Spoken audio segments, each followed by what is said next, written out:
Now, Amanda, I'd love to hear how you two got connected, and I'm sure everyone in the audience would as well. Well, it was the power of Instagram. I'm actually not sure how you found me to begin with, but one day I opened up and I had this long, lovely message from him explaining to me the work that he does and his desire to find an image from Hebron from someone who had actually been there. He didn't want to use a stock photograph or anything like that if he could possibly encounter a human who had actually been there. And the way he described his work really resonated with me, I think because of what I do and because of my travels into Israel. In 2019, that's the last time I went and I dug at a place called Tel Shomron. And after I was finished digging, my husband and my parents came and joined me there. And then I toured them through the country for about 2 weeks. None of them had ever been before. And I got to not only do research for my next book, go to archaeological sites, take photographs, do the things that I needed to do, but I also saw this amazing place through their new eyes at that point too. And one thing that I realized in going with them was the juxtaposition in Israel of the ancient and the modern, and then also the beauty and the horror. All of that exists together in every place that you go, even in Hebron.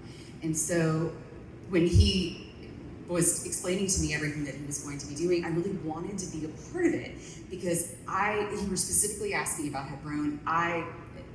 I was shocked by my travels there. 2019 was the first time I'd ever been. And I took something called a dual narrative tour. I had the opportunity to visit both the Israeli and the Palestinian side, to go to the Tomb of the Patriarchs, which was built over the cave of Machpelah, and just to see both sides of it. And so it was something I wanted to potentially collaborate on, but I responded quickly, my enthusiasm, but also said, I'm an author, and I'm taking pictures for a book that are going to be printed in very small format, and I doubt I have what you need, but I sent you, I don't know how many photographs. I just sent him all the raw files. The whole trip. She sent me the whole trip. No, I didn't send you 3,000. No. Oh, but the whole trip to Hebron. Yeah. And I was like, I don't want to edit for you. I don't know what you're looking for, but if there's anything here, yes, you can have it. And so he picked a picture of the minbar. And when you go to the Tomb of the Patriarchs on the Muslim side, on the mosque side, there is this beautiful piece of architecture, of furniture. It's where the men go up on Fridays and they give their messages every week. That's the piece that he picked. And I gave it to him, and I think taught you a little bit about it. Exactly. Yeah, yes. It was. Yeah. Well, and if I could elaborate and give the big picture and how I found Amanda. So I also had this trip through Israel. It was pretty amazing, and naturally there was the dark tourism element, and I started Googling events. But I had also just recently read this one book as well, called The Wrong Kind of Jew by Hen Mazik. And it told more of a complete story about Israel and its need to exist. But so that's what inspired the first piece. He was telling the story of when his grandmother was expelled amongst all the other Jews back in 1941. And there was also some deaths then. So this was June 1st and 2nd, 1941. It's called the Farhud.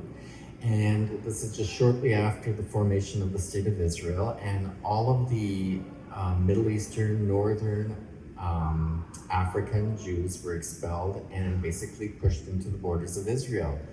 So for him, there is nowhere else to go. So I had that story, and obviously I couldn't get to Baghdad.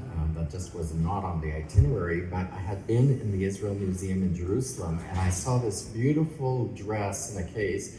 It was an Iraqi Jewish wedding dress, and I've used fabrics before in my work, so I knew this would work. So it comes out to this beautiful lace work, and it's the centerpiece there between the three. So those three pieces are the Israel triptych. Naturally, there's the Tel Aviv piece, which is to the left, and that is the fountain at the Dizengoff Square. And that's when I discovered, through my numerous Googlings again, that actually represents two events. There were two different bombings in that square. I mean, you could go anywhere in Israel and there will always have been an event. But I wanted to complete the trilogy with a complete story. So I mean, I wanted to get the Palestinian side as well. And again, I had Googled, once again, and I came across the Hebron massacre. Little did I know, there's more than one, but this is the one I was talking about. It's the 1994 one, where people who were worshiping in a mosque were gunned down by radicalized right-wing American Israeli. So how do I get this picture? I had always thought I would be doing this collaboration so naturally. I mean, I couldn't just Google it this time, although that might have worked. I just used the hashtags in Instagram, and I started looking for people's pictures of that location. And there were a few people I reached out to, but Amanda was the only one that actually responded. And then when she sent the pictures, you know, with her disclaimer, she didn't think it would work. But the way my technique works, it doesn't matter so much the size of the original image. And a lot of our digital phones take pictures of a reasonable size.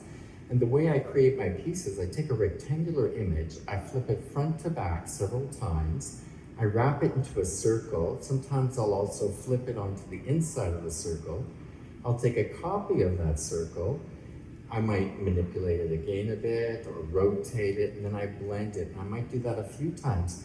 So if you were to look at that image, you would never think that that just came out of, it was originally an iPhone, right? That image, you know, and it was just an ordinary, I don't think larger than 8.5 by 11.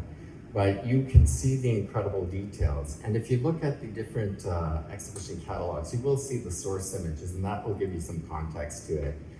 But then that's how I made this tenuous connection with Amanda, and then it went from there. And actually, I'm gonna have her talk about what she thought on her side, and maybe talk a bit about the 1994 event, and then what's the other one again? The 1929. Okay.